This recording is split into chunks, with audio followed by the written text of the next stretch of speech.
Hello friends, कैसे हो आप सब। आशा करता हूँ आप सब ठीक होंगे। तो welcome back to my channel Preeti ji के क्लासेज में। तो आज बात करेंगे कि राजस्थान फोर्थ ग्रेड का जो एग्ज़ाम हुआ था उसका रिजल्ट डिक्लेयर हो चुका है। अब उसका स्क्रूटनी फॉरम है वो 8 तारीख से भरने की पूरी पूरी संभावना है, क्योंकि आलोक राज ने अपने ऑफिशियल ट्वीट में लिखा है कि 8 तारीख के बाद में वो स्क्रूटनी फॉरम ऑनलाइन हो जाएंगे।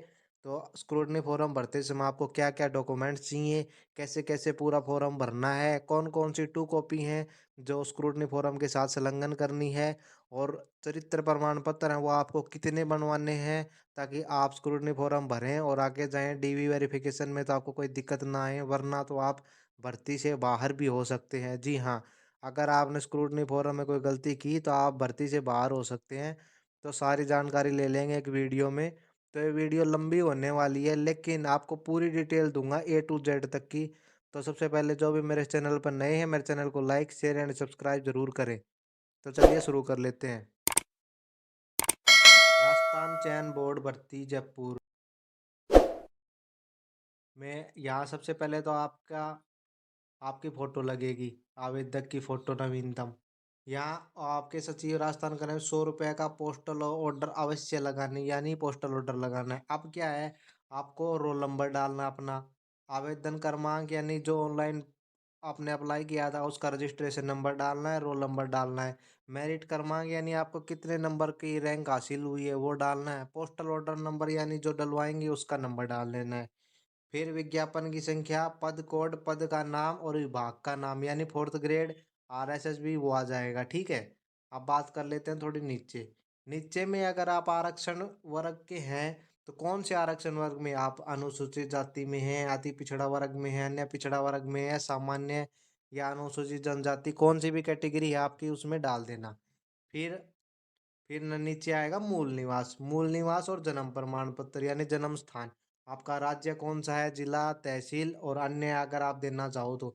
जन्म स्थान कहाँ पर हुआ है आपका और मूल निवास ये डाल देना इसमें।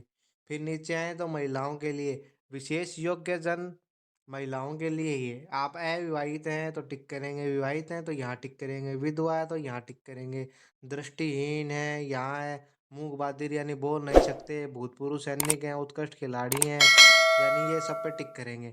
उसके बाद चलते हैं थोड़े और नीचे। थोड़े और नीचे जाएंगे तो यहाँ पर आ जाएगा कि सेवारत कर्मचारी यानी जो रिटायर हो चुके हैं, राज्य सेवा कर्मचारी, पंचायती राज विभागीय, अराजकता कर्मचारी, मंत्रालय, यानी कौन सी कर्मचारी आप सेवारत कर्मचारी थे। फिर नीचे आएगी नंबर 1। नंबर 1 में आवेदक का नाम हिंदी में लिखना है पूरा, जो भी आपका नाम है। फिर आपको लिखना है अंग्रेजी में। फिर आपके सेकंड नंबर पे आपका पिताजी का नाम, फिर है थर्ड नंबर पे आपकी माताजी का नाम। फिर आ जाएगा आपकी डेट ऑफ बर्थ। फिर निर्धारित तिथि जो है आपकी, महीने, वर्ष और दिन। फिर नंबर 5 में नागरिकता। नागरिकता में आपको भारतीय ही रखना है। धार्मिक धर्म में 6 नंबर में आपको हिंदू कर देना है। 6 नंबर में आपको क्या करना है, हिंदू। अब बात कर ले 7 नंबर की। 7 नंबर है आपकी वैवाहिक स्थिति का। अगर आप शादीशुदा हैं तो विवाहित पे टिक करेंगे, नहीं है तो आप अविवाहित पे टिक करेंगे। अगर आप विधवा हैं तो इस पे, विधवा हैं तो यहाँ, अगर आपने दोबारा शादी की है तो पुनः विवाहित पे टिक कर देंगे। अब चलते हैं आगे। अब आएगा 8 नंबर। 8 नंबर में विवाह विवाह विवरण यानी विवाहित होने की स्थिति में अगर आप विवाहित हैं तो अपने पति या पत्नी का नाम, किस तारीख को शादी हुई, कौन से स्थान पर शादी हुई, आपका मैरिज सर्टिफिकेट है उसका रजिस्ट्रेशन नंबर क्या है, पंजीयन की स्थान यानी कहाँ हुआ, पंजीयन अधिकारी यानी किसने रजिस्ट्रेशन फॉर्म किया, अप्लाई किया था यानी टिक चेक बॉक्स किया था। फिर है 9 नंबर। 9 नंबर में करना है आपको संतान का विवरित। अगर आपके बच्चे हैं तो यहाँ, फिर उनकी जन्म दिनांक, फिर उनकी कर्म संख्या, फिर जीवित पुत्र या पुत्री की नाम और फिर जन्म दिनांक। फिर कुल संतान 2002 से पहले और 2002 के बाद कितनी थी। 2002 से पहले तो यहाँ लिख देंगे, 2002 के बाद लिख देंगे यहाँ। अब बात करते हैं पत्र व्यवहार का पता, यानी पूरा पत्र व्यवहार का पता लिख देना है मोबाइल नंबर के साथ। फिर आपका स्थायी निवास पर पत्र पूरा पता है वो लिख देना, स्थायी निवास। फिर 13 नंबर पे आ जाएगी शैक्षिक योग्यता। फिर आपकी शैक्षिक योग्यता में आपको 10th की मार्कशीट, 12th की, पीए की, ग्रेजुएशन की, पोस्ट ग्रेजुएशन की, और अगर आपने डिप्लोमा या डी बी एड वगैरह किया है, जो भी किया है उसकी डिग्री। फिर इंटर्नशिप अगर आपने की हुई है तो उसके वर्ष माह दिन कर देना है। फिर आएगा 14 नंबर रजिस्ट्रेशन विवरण यदि लागू हो, मेडिकल पैरामेडिकल अगर आपने लागू हो तो, वरना रहने देना ये।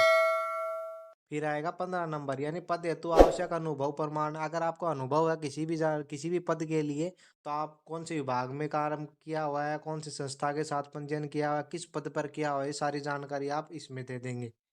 फिर आ जाएगा 16 नंबर अतिरिक्त विस्तृत जानकारी। पद का नाम अगर आप देना चाहो अतिरिक्त है ये, बाकी छोड़ देना ये। अब आ जाओ कौन कौन सी आपको संलग्न टू कॉपी लगानी है। 10वीं की, 12वीं की, मैट्रिक हाई स्कूल सेकेंडरी की, फिर है हायर सेकेंडरी की, फिर प्रमाण पत्र की, फिर बीए बीकॉम वगैरह किया हुआ तो फिर आपको लगानी है बीए बीकॉम स्नातक की, फिर अधि स्नातक यानी एम ए एम कॉम किया हो, फिर प्रमाण पत्र, फिर डिप्लोमा डिग्री की हो, प्रमाण पत्र डिप्लोमा अनुभव अगर आपने किसी में काम किया हो तो आपके मूल निवास जाति प्रमाण पत्र, फिर अन्य प्रमाण पत्र अगर आपके पास हो तो वो सारी जानकारी इसमें दे के टू कॉपी लगा देनी है। तो कैसी लगी आपको ये वीडियो? मेरे चैनल को लाइक शेयर एंड सब्सक्राइब जरूर करें।